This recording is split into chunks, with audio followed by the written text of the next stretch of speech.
Hello and welcome to Tripping on Legends, episode 12. Tentatively, I think, called, Tripping on the Singing River? That's too long. Too long? That's way too long. It does not flow off. Tripping on the river? Tripping on Tripping the river? Tripping the river? No, I don't know. We'll work something out. But this is the episode that would not end, would not die, would not record.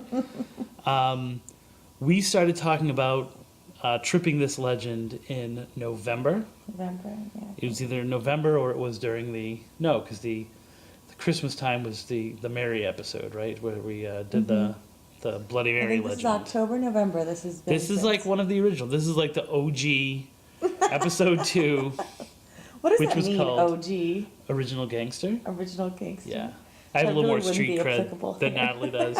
By the way, I'm your host, Crist from Balzano. And I'm Natalie, Crist. Who is not a gangsta at all. I'm not a gangster. As we've come to find out. Look, I can't even say gangsta, not a gangster. Gangster. Gangster. So this, we first hinted at this, episode 2, which was called Love in the Lights, right? Love something in the lights. Possibly, yeah. And so the good news is, as of 2 weeks ago, we've tripped all of the things that we talked about in that episode. We have. Wow, that's incredible. Which is pretty cool.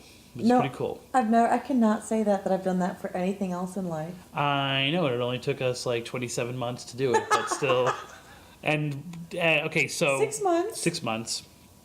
So, I guess a little bit of history for why it's been such a long time in between episodes is that we have started this recording several different times. Mm-hmm. We started it on the way back from it. Mm-hmm. First of all, we should say that we tried to visit what we thought was the site. So I guess, we should probably... We're talking about the Singing River, the legend of the Singing River. Singing River is on the Manatee River in Bradenton, Florida. So we'll talk all about the legend and what it is, but just so that people know some context, we're talking about the Native American legend of the Singing River, which is in part of the Manatee River in Manatee County in Bradenton, Florida. We tried to get what we thought was a location when we visited Oak Ridge Cemetery. Right. And it was closed, which is kind of a theme for this legend for us. Yeah, absolutely. So even back in whatever it was, down. January, whenever we went there, but it was okay because we're like, the legend takes place in May. In April and May. Right. And then we found out even more May than April, but... Then we found out we were in the wrong location altogether. Which is fine because we never actually made it to that location, so we were planning to go to the wrong location. Right. But, this is a show called Tripping on Legends, and the funniness of it's supposed to be that we're supposed to make mistakes. That's part of the path of this. So we're not legend tripping. We are legend tripping, but the idea behind it is that we make mistakes along the way. And it's so all part of the experience. This is a great example of that. Right. But it's also, we found a lot of little gems. So we initially didn't... we weren't able to get to the location, which was the wrong location. We got there. We started to record on the way back. And I think we got distracted by some conversations about old 80s music. It was early 90s music. Early 90s music. Moby and Gwen Stefani. Yes, that's what it was, Southside. Yeah, and I was like, what are you talking about? And then he had to stop the recording so he could play Southside for me while I sat there in 5 minutes of like, what am I will never get that 5 minutes back. Ever. I'm going to continue to argue that Moby song, while I'm not a huge Moby fan, that Southside is a pretty... It was kicking. Damn good song. Yeah. And we tried to record a follow-up to it the next day. Mm-hmm. And we got some gold. We did. We did. And we've lost that recording. It's gone. It's gone. Through a series of not paranormal or weird circumstances, but just end of the year school stuff and files got lost. And then... Yes. We did TOL with kids. Tripping on Legends kid style. Which we're still going to do the episode where we talk about that. But it's going to be a much shorter episode without our kids rambling. which is sad. Which is sad because they ramble well. There was some ramble gold there. They were gelded. They were gelded to the gills, yes. We really got the kids engaged. At first, they were, they had begged to please let us trip with you, and we thought this one was going to be like the safest, most, nurturing location that we could bring them. Right. Not creepy, because the ages range from 4 to 12. So, we really got them engaged at first, and then in the car ride up, they're like, "What are we doing? No, we don't want to do this." Circumstances, we got to where we were going, and it was closed. The historical village that we tried to visit was shut down, and so that kind of dampened their spirits, and we just killed them. Okay. But basically, we're just saying that to tell you because we're going to do an episode 13. It's going to be tripping on kids, And they had such which good ideas. not in the only car. describes our experiences with legend tripping with them, but generally what happens whenever we're around and all our kids are there. We're pretty much tripping on them all the time. So that's going to be episode 13. So don't give away too much. All right, fine. We But want to keep them coming back. it was really great stuff. I mean, we had them all asking questions and And engaged. it's going to be really good material for episode 13. Fine. But I think it's part of the narrative of this legend for us is that we've been trying to do this and trying to get it down, trying to get it recorded and put out there, and we keep falling on our faces getting it done. Like, when did we go? We went, tomorrow will be 2 weeks ago is when we went. With the kids. No, we went last week with the kids. And then we were there the week And following? then we were there the week before. Okay, gotcha. Right. Okay. The week following would be the future, would be tomorrow. You know what I meant. It is late. You are not allowed to grammatically correct me. I wasn't correcting your grammar, I was correcting your... Speech. Yeah. So, moving ahead. This is a family podcast. You can't be using those words. I was saying hi to Richard. Oh, okay. So, it's been a long path just to get the information and the episode, and a lot has gone into it. Like, I think this is probably our most researched Oh, for sure. story that we've uncovered. If only reason because some folklorists have kind of walked in the footsteps. Like, it was easy with the Devil's Tree. Like, there was a lot on the internet, and it really was pretty much the same story. But it was the this same was thing over and over again. And, right. And it was very paranormal based, I think, anyways, the Devil's Tree. It was a Native American legend, so it's been around for 1,000 years. Right. Do you know what I'm saying? I think that was really a good pull. And it was really hard, honestly, to get the location, to find out where the location was, and which we'll get into in a little bit. We found out that there was 2 legends that were kind of mixed and intertwined with each other. One was an older legend, and one was a more recent. By more recent, we're talking about 1700s. 1700, yeah.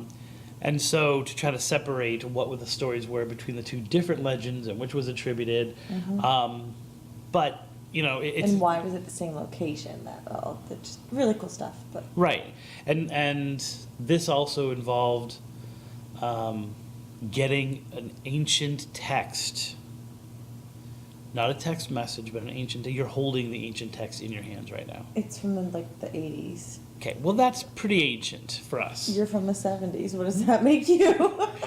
Older than dirt. So, originally we received an email from our fishing expedition, our legend fishing expedition, and a librarian pointed us in the direction Is that of this. the pH fishing? No.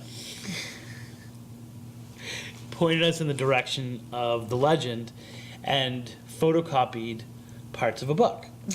And I was able to actually, using interlibrary loan, get that book because it's ridiculously priced on Amazon, and it is called It is called The Singing River, I believe. But who are the name? The Singing River by Joe Warner. Joe Warner and his wife, who's mentioned in Libby Warner. Libby Warner, who were great historians, and who did a lot to document kind of like not only legends like the Singing River, but also historical things. Like, the book is really just using the Singing River as a way to talk about a lot of historical information from Manatee County. Right. They're very, they're dead, because that was the first thing I did when I got the stuff, was trying to get in contact with them, but Can you be a little they've bit passed. more PC? I'm sorry. They've moved gently into that good night. They're dead. They're dead. And yeah, and they're very much into documenting like the cracker legend nature of things. What does that mean, the cracker legend? What is cracker? The best I can tell, being from New England, is that a cracker is a Caucasian who was born and has lived their life in Florida. Okay. Gotcha. And so there's a deep tradition of that, especially in this area. Okay. And so you have like what they call cracker legends, and these people documented a lot of those. So so the book really only has probably about 7 pages that really are important to us. But it was good. It was just good to like touch that book, and I'll retweet out or repost the pictures of the book itself, because it's pretty cool. It's in a plastic bag. I'm not supposed to have it outside of the plastic bag at any time except for when I'm reading it, which I thought was hilarious because the bag is not sealed, No, so it's it just really like a does Ziploc nothing. It bag, really is in like yeah. just a giant, like a quart Ziploc bag. Offers it no protection whatsoever, No. and it's been in my backpack for over a month now because. Well, and it makes you wonder why too. I mean, there was 3 printings. The first was in the 80s, and the last one being in 1992. So it just must not been widely circulated, and so that's why. I mean, I don't really understand. Yeah, I mean, why it's it like has to be why it's so protected. expensive, right? And why it's so expensive online. So, although if you look, it's funny if you look on Amazon. I think one of my books is up to $5,000, Holy moly! which is hilarious because like I have like 7 copies in my room of the same, my classroom, I should say. So, so it all begins with a legend. Well, so the legend shall of I read the legend? Why don't we do you want to read it? I mean, because it's kind of long, but you have such a beautiful reading voice that. I mean, I really do. Okay, so, and now, Natalie Crist and the legend of the Singing River. Thank you. Questions after.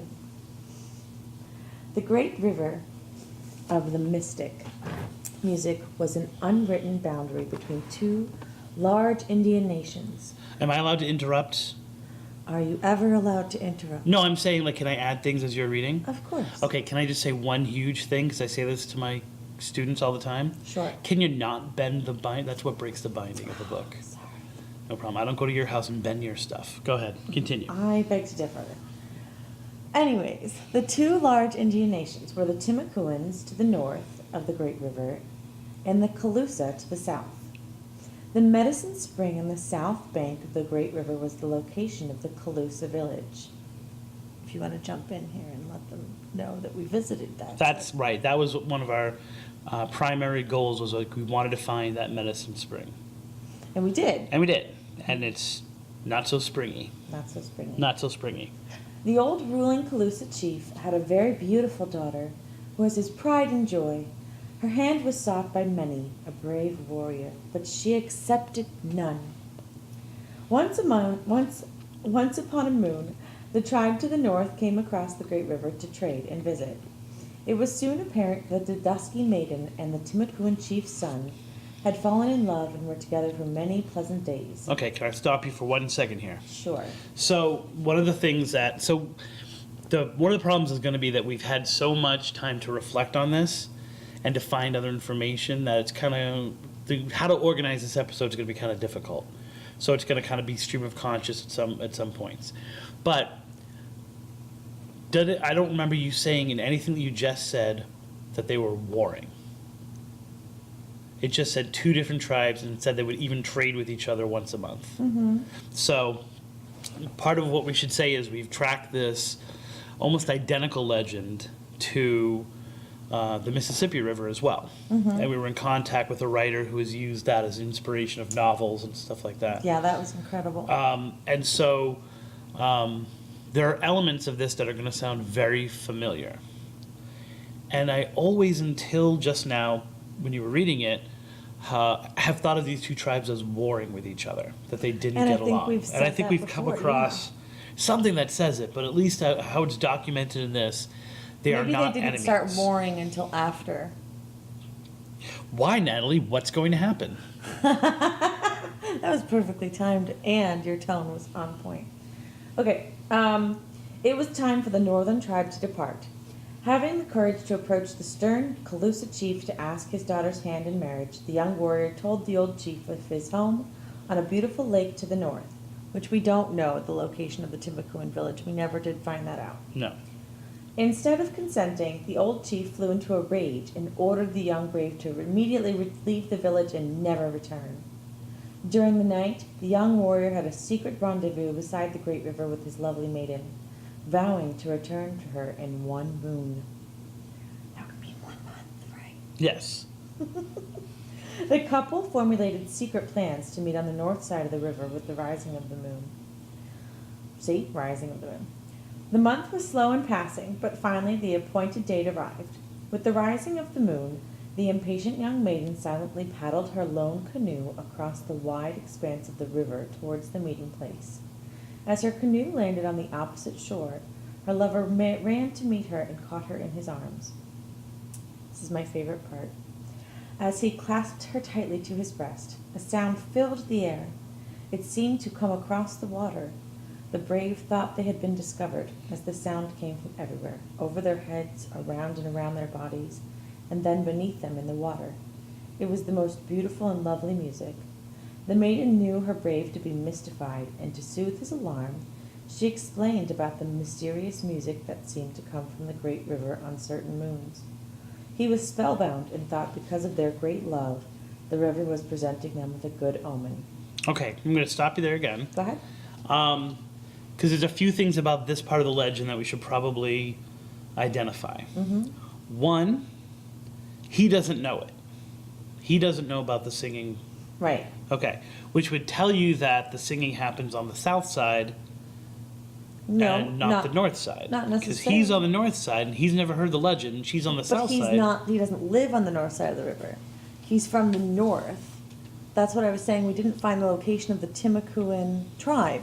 He lived on a lake. It just said in here, on a lake to the north. So, meaning they're not based on the Manatee River. Fine. Okay. Well, so I'll accept that premise, but he still doesn't know the legend, is what Right. I want to Does say. not So know it's the not. music. So, and then the second point would be that the legend itself, this is like a legend within a legend, right? It's very, very meta. Because she's talking, within this legend, which is about their love, she's talking about an older legend about the singing. So we can only assume that as this is being passed down, that unless these things are made up or whatever, that for the Calusa, the singing river was a legend that extends to before this story becomes popular. Right. Because she tells him the story. Mm-hmm. So it's a story within a story. Ozymandias, if you will. Did you just say something in English to me? Ozymandias. What's that? It's I am Ozymandias, King of Kings. Okay, moving on. Continue. I have to delete that. Okay. One of his awaiting bodyguards reminded him as to their necessity of leaving the area at once, before discovery. The maiden's canoe was set adrift in the great river to be carried down with the outgoing tide.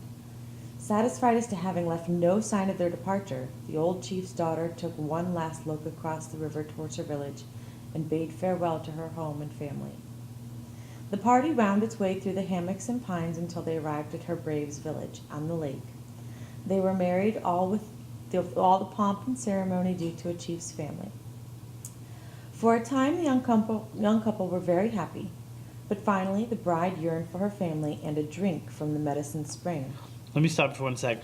Okeechobee would be east, not north, right? So he's not talking about Okeechobee, right? Like you wouldn't say that that's a river to the north because we drive north to get to Bradenton, but you would drive east to get to. Let me look. Hang on. Okay, I have a map of Florida right here. That might be, or you have it over there. So no, Bradenton's actually to the north of the Okeechobee. Right. So, So it definitely wouldn't be the only Lake Okeechobee that Right. they're talking about. right. I mean, it could be Lake Wales. Okay. That's quite a ways away. You know what I'm saying? But Right. there are other bodies of water everywhere. I mean, there's the Manatee River. They could have been talking like something right off of the Tampa Bay. You know what I'm saying? Right. But it doesn't say how far they traveled. And we can only assume that there have to be lakes that aren't on the map that you're currently looking at, seeing that the next major town up is Lakeland. Right. So usually you don't have a Lakeland without it being a land of lakes. Well, maybe. It could have been. Could have been man-made lakes. Oh, I see what you're saying. Yeah, well, I mean, Ah. The Timbuktu Territory was in northern Florida. so So, even like, more Jackson- north than just like you're talking Georgia border. Georgia border. So The Timbuktuans, so my goodness, can you imagine all the miles that they traveled? now Wow. I've done that stretch. I've hit that stretch on 95 and 4 going from from Georgia to Florida. Wow. And it is So, hours of nothing but Florida for driving, so I can imagine. on foot. Right. They were the largest indigenous group in Florida and consisted of about 35 chiefdoms, 19,000 square miles for the Timbuktuan land. Hmm. That's incredible. So what's the river that's mentioned right there? St. John's River is mentioned. But I saw something with an A. I saw two different rivers with an A right there. It's stretched from the Altamaha River and the Cumberland Island in present-day Georgia. I've been to Cumberland Island. And as far south as Lake George. And from the Atlantic Ocean west to the Asula River in the Florida Panhandle. So, I mean, it doesn't name a lake, however, not that I see. Okay. But, I mean, who knows? And probably not overly important to the legend. Yeah, right. But, I mean, interesting enough to mention where they were geographically. Right, and also the size, because the way that, and maybe this is just our Lee County centric, but I've always gotten the impression that pre-Seminole, the Calusa were the big boys in town. But at least geographically, it looks like the Timbuktuan were Well, and the We're size, bigger. that's a big size. You yeah, know? that's a lot, you know. It's a lot, for sure. And it's important to note that at one point, all of the Florida Native Americans became Seminoles. Right. They were taken over and all became Seminoles. Now, Not all. now I remember on one of the things we had talked about this, whether it was a rebranding or whether they were taken over. In other words, were there Seminoles that No, didn't take I think over, we and found that we it was a discovered that it was a rebranding. rebranding. Right. So, the end of this legend, not to just leap forward, Go ahead. ends with unification, with these two tribes coming together. So maybe that's the birth of the Seminoles. Maybe. Quite So- possibly. I don't think so. But either way, we're getting this legend from the Calusa perspective. We're getting this legend. Because it didn't say anything about how his parents reacted to him bringing this random chick home. Right, exactly. No, it's totally Calusa based. It doesn't say how it was passed down or anything like that. Now, I remember when I was researching with my son for a project he was doing on the Calusa, he found that the Calusa would often go into the north, war with tribes that were there, or maybe it was the tribe that was there, and would enslave whoever they captured in battle, which was my son's argument for why the slave trade was already here before the white man crossed the pond. So that would make sense if they're pretty much like the only major tribe in that area that we're talking about, that they were warring with the Timbuktuan. Sure. Well, I don't know. I don't remember where we saw that they were warring, that they were at war with each other. It's in one of our reference materials. It is, and I think that as we're going forward, and we're having a very Romeo and Juliet idea here, and the fact that the father was like, absolutely not. Like, well, Dad, why won't you let her marry, the other guy, the guy from across the river? Oh, I found Unless the tribes themselves were I not. found it. Yeah. So Okay. let me keep reading Okay. the remainder of this, and all will be Yeah. revealed. All right. Okay, so obviously she missed her family and wanted a drink of the river or from the medicine spring. And more than anything else, she longed to hear again the beautiful music emanating from the great river on certain moons. She told her husband of the custom that whosoever shall drink the water of the medicine spring will always return, and if one has ever heard the mysterious music of the river, could never be satisfied until it was heard again. Can I stop you right there? Yes, I know you we're. may. I just want to say we like I said we did do the tripping on legends with kids, and my daughter was obsessed Oh God, I remember. Yeah. because she got some of the water in her mouth, and rather than being scared of the many diseases she might get for getting some of that water in her mouth, instead she was scared she would never want to. She would never be leave. happy again. She would never be happy again unless she was in Bradenton. I want to be happy. And I try to encourage her to think that like no, being in Florida makes you not happy. Oh. But she was freaked out for at least the next 2 days. So continue. Poor thing. Okay, her brave knew then that she would someday return to her village. The old Caloose chief mourned for his absent daughter, but knowing the way of the great river, he knew that she would be unhappy and return to his home. After a And time, he would pull out a "I told you so." right? Go ahead. After a time, the young brave's father died, and he was made chief of the Timucuan tribe. He traveled to his father-in-law's village to ask permission of the old chief to return and settle on the banks of the great river near the medicine spring. The old chief refused to settle The north side. We're imagining that he's saying, Yes, like to settle on the north side. on the north side. Okay. The old chief refused his son-in-law as he couldn't find it in his heart to forgive him for taking his daughter. A battle was fought and many braves died. A truce was formed after nearly half of each tribe had been killed. In the peace truce, it was decided that the old Calusa chief was to become head of both tribes and rule until his death. Then his son-in-law, the young Timucuan chief, would become the ruler in his stead. From this union of these two young lovers would spring the future ruling royalty. The couple lived happily ever after, of course, and were free to drink from the medicine spring and to live on the banks of the great river of the mystic music. Now I'm going to read you the note, because this is relevant as well. The legend that I just read is an embellished version of the one written by Joseph Simpson in his History of Manatee County, written in 1915. Simpson states, "This beautiful legend has been handed down from one Indian tribe to another, from generation to generation, for 200 years or more, which has been lately brought to light through an interview with a one-armed Indian who was wounded at Bradenton Castle in 1855. The legend was related by Reverend E.F. Gates of Manatee. The Indian spring in Manatee and the location of the mystic music across the wide river at Rocky Bluff are real enough, as were the two Indian tribes. The legend fits the facts. Was it a true story? I like to believe it was." That was the writer commentary, not yours. At the end, the very end, How do you know? because I've read that. I'm just Nothing kidding. says. And we've also recorded it 5 times. Right? So we have one-armed man to the Reverend.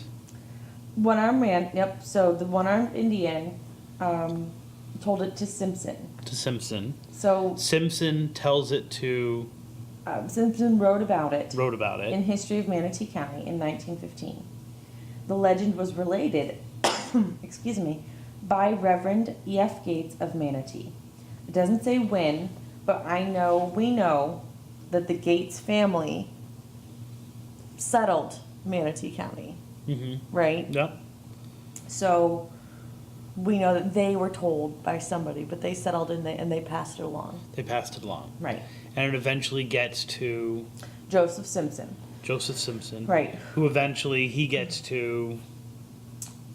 Well, nobody. I mean, he wrote this history, and Well, then that's what I'm this saying. book, I just can't remember the. Joe and Livy Warner, wrote about this based upon his History of Manatee County in 1915, and then they embellished what I just read, but they don't say exactly what they embellished. Right.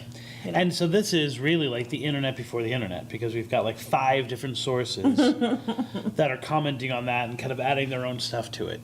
Oddly enough, and I wasn't even really able to find any like concrete names. We don't know the name of the chief. We don't know the name of the blushing bride, and Which we is don't so know sad the that's lost to history, you know? Timucuan brave. So if someone else is able to find that, and we have done, like I said, we did the most research for this one, in that we actually went out and did research in the libraries, tried to get to the Rocky Bluff Library, but we still haven't been able to get there, hoping that they might have, especially Bradenton time stuff, but there is very little information. Now, I would imagine that maybe the path we can take for this is the list of chiefs of the Calusa. Where do you even go for that? Well, there's a little thing called the internet, which I haven't been able to use to find yet, but maybe the approach is what we need to change on it. So. Possibly. I mean, that would be interesting and would really tie everything together to get a timeline. Right. So that's the primary legend. That's the one that we find most often written about. Now, this is not what we originally got. The original thing that we got was the cover of the book, like a photocopy of the cover of the book, and then another legend, or I should say, like a newspaper article. I think it was a newspaper article speaking of the legend. And that when it was presented, actually was a combination of the two. It seems. Right. Because in that one, they talk about a silver-haired woman and some other stuff having to do with it. Do you remember that? Yes, I do remember that. That was and I believe that's in the binder that you have over there. Mm-hmm. So this is... Wait, I'm sorry, I've got it right here, honey. So the original story that we got was from... Music of the Manatee. So this is from... I'm not sure. It doesn't even say where is this from exactly. That was just a research thing that I got. The reference might be on the second page. But the original thing that we read, the legend as it originally appeared, was from Ghosts Don't Cross Water and Walls Speak. Okay. Which was written by Nan Russell. And so once again, that was a non-circulating book that we weren't able to get our hands on the whole thing. But in there... same things. It mentions the gates as being the passerons as a story. And this contains also the poem that you read when we were there. Oh, okay, yeah. So, do you want to read what you have, or do you want me to tell you? Because I just found a little paragraph that kind of just ties together what we just talked about. Yeah. From the ancient Calusa Indians through the Seminoles, it was related the legend to the Manatee County pioneer settlers. This tale is bridged to the present by Miss Eva Gates. So we see her name again. Right, granddaughter of the pioneer Josiah Gates. And then she was, whenever this was written, she was teaching school in the Manatee. Since the dredging of the river, the music is not so loud as before, according to the listeners. And so we're going to find that there's a lot of... this ongoing theme, if you will, of the modern day destroying the legend. What do you mean modern day destroying the legend? Well, I mean, if you think about it, they were talking there about the dredging of the river. Mm-hmm. We're also going to talk about the destruction of the spring. Yes. And how, they basically took something that was very important to the county. Important, relevant. Made it so it was a destination, and then they kind of just were like, whatever, need a road. Right. So let's kill that. But anyway, there's another there, and I think it's in the Nan Russell refers to a silver-haired person rising from the water. Well, where is that one? That one's right there, but the writing is way too small. Oh, okay. But I remember this story, and I remember that being a point of contention with us of wait a minute, where does this blonde chick come from? Is she a ghost? Is she a... And like I said to you, I remember doing research and finding reference to them also saying that the canoe is seen crossing the river. Oh, really? Or that a canoe is crossing the river. I don't remember seeing that one. I remember reading about that, and so I guess before we get into the R part of the legend. I didn't know there was an R in the word there legend. Is. Are you looking for the pictures of the from Indian Springs? I am. I'm looking for the pictures of when we were at Indian Springs Park. Because you're looking for the thing where it talks about that little passage about Romeo and Juliet that you read? That the video? And That, and I wanted to bring up how the Indian Springs history, the nameplates there, didn't name the Timucuan Indians. They named the Toboggan Indians, remember? Right, there was a different name different given name. for the... So I just thought that was an interesting little fact to bring up. So, just very quickly, we can talk about like Native American legends Okay. in general, because I've heard this scenario. There you go, golden-haired chick, right? Yeah. I'll read that. Okay. This idea of water, and water being kind of the primary, obviously there are Native American legends that talk about higher powers, right? That talk about like the spirit of the bear or the spirit of the wolf and those kinds of things, and creation legends and things like that. Always very organic in nature, right? Always very nature-based. Right. Right. So nature in nature, if you will. Nature in nature. What would you call that? Nature in nature? I don't know. I like that. Nature. But that's like the legends that seem to be more almost like their version of folklore, and their, as opposed to legends or myths, or stuff that the religion is based on, stories of things that have happened to them. There's a very strong emphasis on water. Okay. Lakes and ponds, like that's where things happen. And there's a lot of ones that are passed down that are more modern than that one, that usually have to do with opposing forces and young maidens. Really? So there's a lot. So there's a lot of a very typical theme. Like if we were going to. Did you find this in Massachusetts? Yes, As well? Okay. Massachusetts, and I've actually posted this. It was an old article of mine that went through some of these that I've reposted a few times. That maybe we can, when we repost this, when we post the episode, we can repost that or put it in the description of it so people can read I've it. never read it before. Thank you for all your support, then, I would have to say. But there is a theme of taking the maiden. Okay. And sometimes it is... Isn't that throughout history period? Yes. Not necessarily just Native American based. Nope, not at all. Yeah, Right. I would agree with Yeah. that. But these usually involve water, too. So it's Okay. kind of a combination of the two. And so it often involves either settlers who come across her beauty, and because they can't have her, they kill her.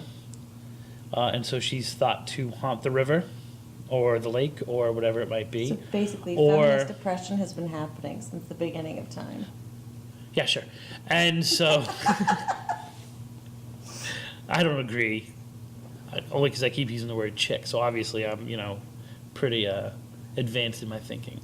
Or oftentimes it's girl pretty, hold two breast. But then it's the same kind of thing. I'm trying to be serious here. The same No, kind I'm of sorry. thing Just being complicated. within the tribe. So sometimes it's like someone within the tribe who does the same thing, but almost always it's an opposing outside force, whether that's another tribe, whether that's the settlers, and there's a symbolism of that, of like the fertility of the tribe itself being impeded upon. Okay. And so you have this idea of the young maiden as the ongoing future of the tribe, right? That's the one that has the babies. It's the one who brings the next generation of natives in. Okay. The next generation of whatever that Indian tribe might be Meaning in. she symbolizes. She symbolizes that procreation. rebirth, Okay. right? And then the stopping of that. So the killing of her. Or the taking of her. Well, it almost always ends with killing. Okay. Is the stopping of that. And her ghost would then symbolize like the echo of that culture still within our culture today. Does that make sense? It does, but I don't. And so I think that's where I think it's the heart of the spreading of the legend. It's supposed to be this whole, they've taken our future, but we're still kind of echoing through time these stories. Okay. I mean, I guess that can be said about any kind of urban legend that you really talk about, is it always takes a piece of wherever it's from, wherever it originates from. It takes a piece of the culture that it stems from.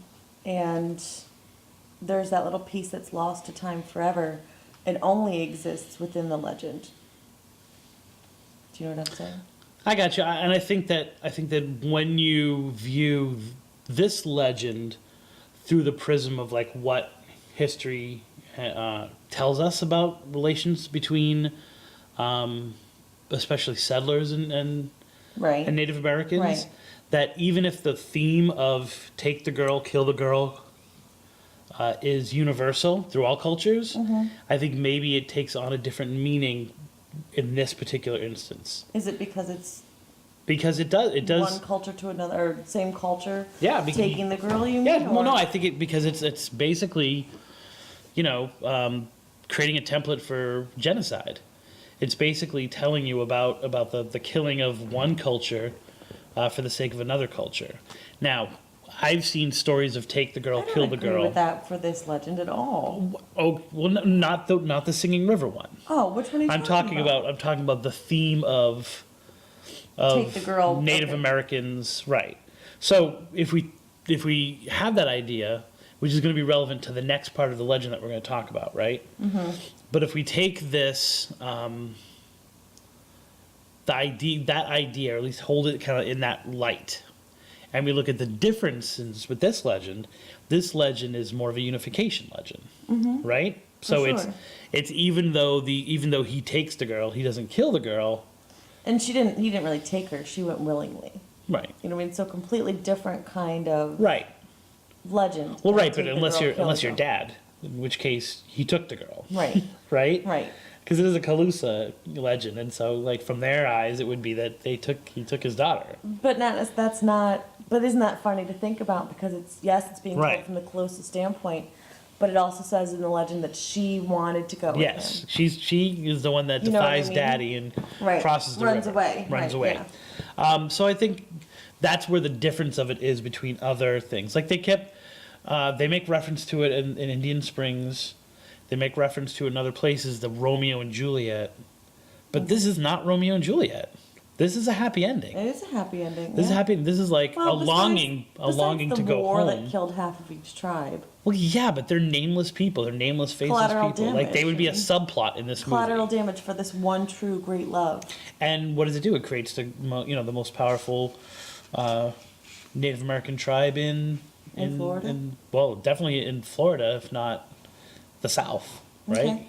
I'm not sure. I don't know my Native So- American history like I should, but I don't either, so I can be totally hyperbolic and say that this is the greatest tribe ever. hashtag go Calusa. All right, so Hashtag white man's ignorance. all right, so wait a minute. So what is this mystery? Wait a minute, not all Indians are the same? They had tribes? Oh, that was. I know. Well, at what point did you realize that there were like different tribes and that they didn't get along? Because for me, Oh, I would right. honestly say and we were submerged in Native American culture. I knew there were different tribes, but I thought it was all one big happy family until I was like doing research about Pukwudgies Honestly, and I've Bridgewater been- Triangle stuff. So I've been reading historical fiction since I was little. It's like my favorite genre. But once I be reading historical fiction, knowing it's a made-up novel, I would go then and research from there. Like, you know what I mean? Like, a lot of it was the Wild Wild West or the settlers coming in. There's different tribes and the things that happened between the settlers and the tribes. And I would go and I would research, like, okay, well, what is this tribe? Using my handy-dandy internet. And not really delve into, culture and everything like that. We didn't have that when I was a kid, but continue. I know, you poor little thing. You had the little cubes that you'd move with your finger and Yes. So I knew at an early age that there were different tribes. They warred with each other, and then we warred with them, and yeah. I was going to say, I think I understood the idea of tribes. I understood, but in a very broad sense, like the Cherokee, the Pueblo, you know what I'm saying? The Aztec, like the Algonquin. So I didn't even understand in my own area what the Algonquin political system was in terms of I didn't know that there was a Wampanoag, you know what I'm saying? And then the other tribes that are in. I see. You're saying the sub-tribes of the major, Yeah. there was. Yeah, but then also that Native American it wasn't a nations. homogeneous group.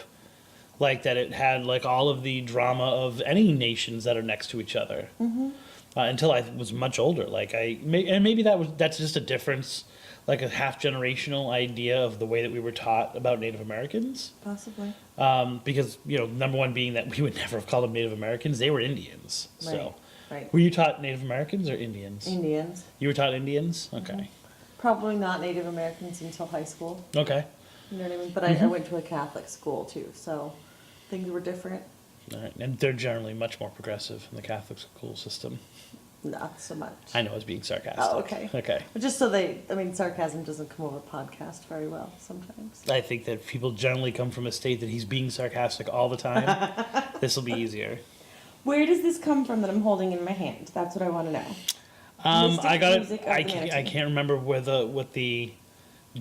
was a document that I found in the archives that I was able to print off, but it didn't Wow. have a reference to what book it was. So it's interesting though. The title is Mystic Music of the Manatee.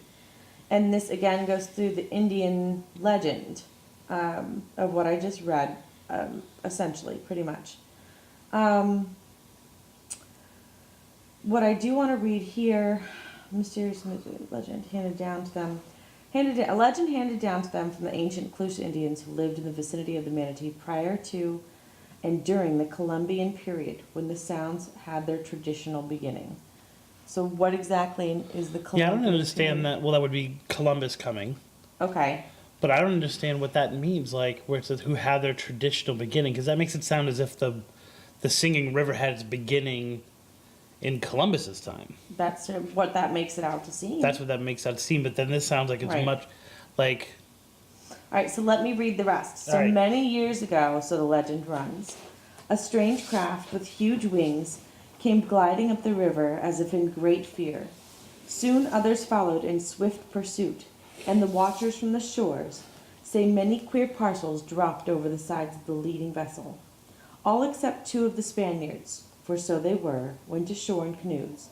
Then from below deck, a maiden whose skin was whiter than the skin of the Spaniards, with golden hair appeared. In her hand she held a strange object from which she drew weird and lovely sounds. As the craft sank below the surface of the river, she still played as if to warn away all trespassers. Each year, in the dark of the moon in May, is heard again as the plaintive notes of the golden-haired maiden as she sank beneath the waves. Unfortunately, the rest of it I cannot read, but it ends with buried there. And this is from the ancient Clusa Indians through the Seminoles. This was related to the Manatee County pioneer settlers. And that's where we see the Gates family come in again. okay. So referenced in that material. So this is almost like a mid-legend. So that seems to talk about the singing river, but doesn't talk about the love. Right. Or, This or I should say, doesn't talk about the healthy love right. of because it much more is the legend of the pirates. It seems. Legend of the Pirates, in which we haven't even touched upon yet. Well, that was going to be sub-legend. that was going to be the transition. Okay. To transition. Yes. Okay. So we discovered what that is in reference to seems to be another legend, which looks to explain the singing. Mm-hmm. But it takes place hundreds of years later, so it doesn't really acknowledge how the legend existed right. or even like existed before the lovers. Right. So, would you like to read about the? About the pirate part of Yes, things? R. So I'm taking this from the book again, and this is from the chapter that is entitled Rocky Bluff. So what this says is, this tiny community's past has been infused with mystery due to the mystic music that emanated from the rocky area of the river. Many explanations have been forthcoming about the periodic sounds that were heard by a few patient folk. Early historian Jack Leffingwell wrote in the Bradenton Herald in 1945. P.S. Not unable to find the actual paper, Right. the actual article. Unless we go to the Rocky This Bluff shows Library. up right, and really like go through the microfiche of like that entire year. Oh my gosh, yeah, that would which be cool. it would be very cool, but we've been able to do that. But this reference, these are really being like, you've got to look at the dates of everything because they all seem to be referencing the same thing. So it's who's borrowing from who. That's the issue. Right. Continue. Sorry. The sound is that of a musical humming, like a telephone pole loaded with wires. He also describes what he thinks was the answer to the mysterious humming. My own honest opinion is that it is the chemical action between the tannic acid from the palmetto roots washed down during the rainy season coming in contact with the fuller's earth. Okay, say that one more time. Okay, all right. And say that slowly because we're getting a scientific or a pseudoscientific explanation Which we for have it. no idea what the credentials of Mr. Livingwell are. Right. So, my own honest opinion is that there's a chemical action between the tannic acid from the palmetto roots washed down during the rainy season coming in contact with the fuller's earth, which covers the river bottom in that locality. So what he's saying is there's a chemical reaction, and that chemical reaction creates a low hum. A low hum. That seems ridiculous to me. It does Okay. seem ridiculous to me. I mean, I'm not a scientist. I mean, I can understand a chemical reaction noise, but it's not typically a hum. Because also you're talking about a reaction that happens under the surface of the water, right? So it wouldn't seem as if it were surrounding, the sound would be surrounding But it. at the same time, there is a spring, so we know that it's going to be acidic, right? Most Do we? springs are acidic. When I think of springs, I think of them as salt. Really? Mm-hmm. Oh. no, Like that's I where their think it's healing like- powers come from. Maybe. I'm not sure. Okay. I've always thought that it contained more acid base than salt, but I'll look that up. Anyways, Acid-based salt. acid-based salt. Because acid plus base equals salt. Oh. Continue. Okay. Whatever the reason, the explanation of the mystic sound of Rocky Bluff was told in a fanciful tale by Captain Charles Moore, who was a senior lighthouse keeper at Egmont Key for 40 years. Which is also an extremely haunted place, but we really can't get access to. He delighted visitors and picnickers to the island with his stories. His tale was as follows. In the late 1700s, Tampa Bay was a base for Pascual Miguel, known along the west coast as El Carnicero, or the Butcher. The Butcher. He was not a romantic figure, as fiction paints a pirate leader, but rather a ruthless, dirty, smelly, bloodthirsty rascal. His ship was a goleta, or schooner of light draft that could keep during an emergency, be propelled by oars or sweeps. A 12-pounder called Long Tom was her only armament. Miguel and his gang of cutthroats had 3 bases of operation. A lookout tower was maintained on the north end of Anna Maria Island, where watch was kept for possible victims. A base at the mouth of the Terracea Bay, and the main one located 8 miles up Manatee River at Rocky Bluff. At the latter hideout, a large flat rock with a picture of a ship roughly carved on it was next to the shore on the north side of the river. By the way, small little intervene here. The Rocky Bluff is not so rocky. We did not find it. It's pretty much, we were bluffed. We were bluffed. We were bluffed. The bluff was a bluff. Unless somebody has taken the bluff away, there's no bluff. that we can see. Although when we were there with the kids and it was daytime, Devin did comment that it did look higher. Oh, really? Right. Which of course is a relative term with Florida terrain, Right. but it looked Exactly. higher. Like, it was like 12 inches higher than. I mean, it did seem, I could see what he was saying Okay. when I was When looking he through had those high-def binoculars, right. yeah. So, the pirate leader basically kidnapped a girl named Carlotta, and she was the daughter of the commandant at Pensacola. He was so very happy, yada yada.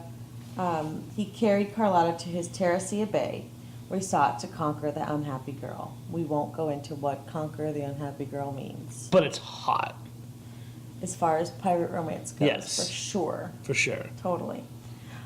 The commander, when his daughter failed to arrive as scheduled, dispatched several ships to search for the missing girl.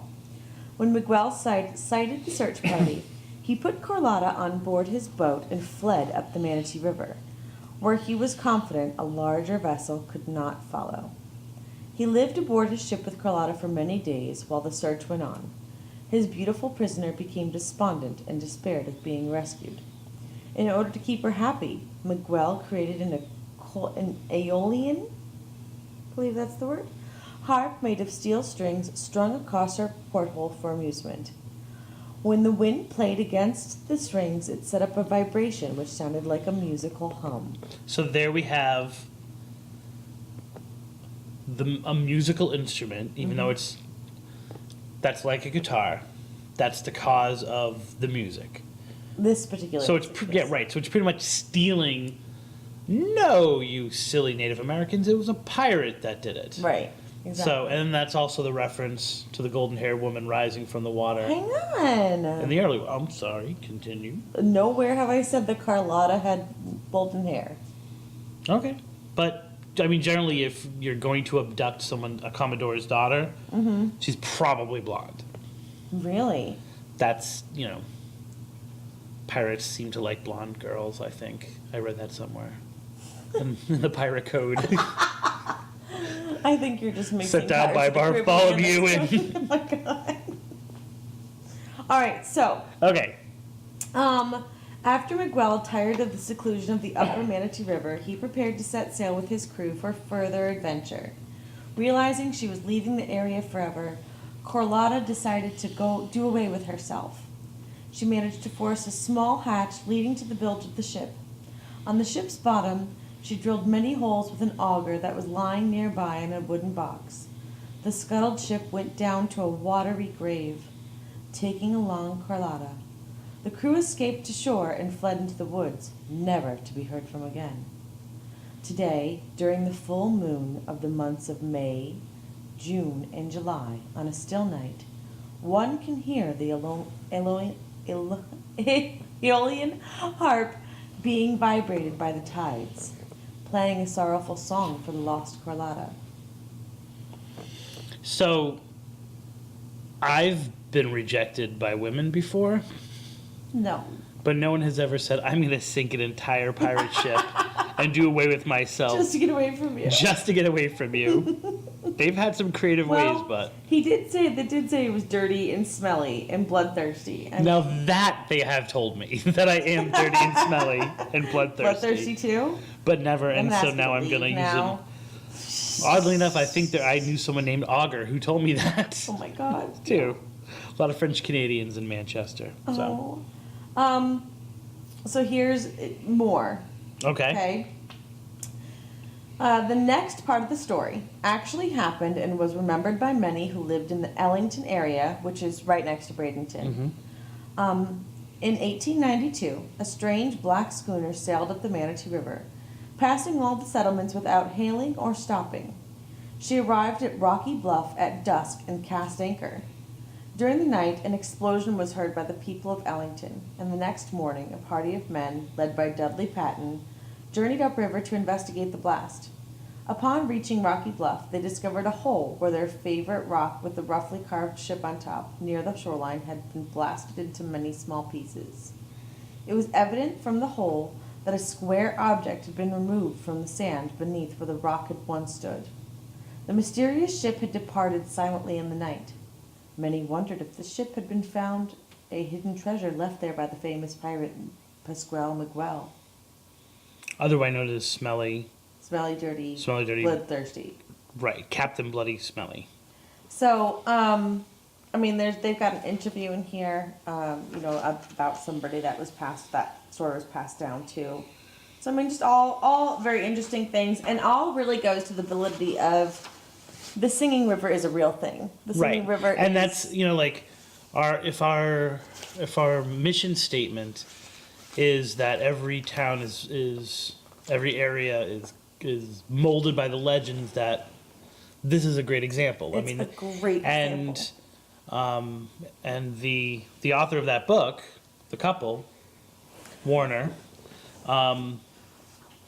used this legend to tell really the history of Manatee County. They do. So that's a great example. They mold it around.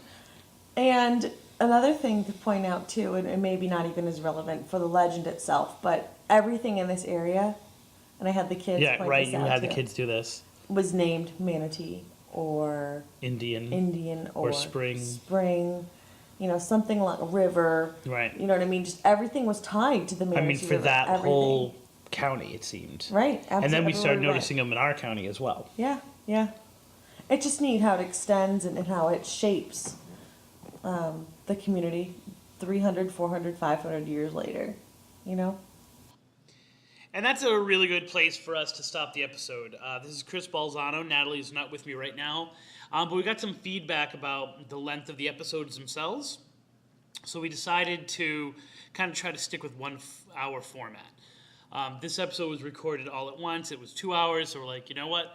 Why don't we split it up so that we have the background and the legend itself and our commentary on the legend on one episode, and then kind of what happened when we get out there. So you're going to have to wait, I'm sorry, for episode 13, which is when we actually hit the field. And then pretty soon after that, we'll actually hit up episode 14, which is when we went to the same location, the same singing river, with 5 kids, and kind of our approach to how you can possibly, if you were looking to legend trip, find some things and kind of incorporate family, incorporate children, get an educational aspect to it as well. So it should be interesting. Please feel free, or please do, follow us on any of our multimedia platforms. You can get these episodes on Google Play, on iTunes, anywhere where you Stitcher, anywhere where you get your podcasts. It's just Tripping on Legends. Our Facebook is facebook.com/Tripping on Legends. And our Twitter accounts are I'm at Spooky Balzano, and Natalie is at Nene My Friend. So join us next week. Hopefully we can get the episodes up quicker for you guys. And until then, I am Crist Balzano for Natalie Crist saying I hope all of your trips are legendary.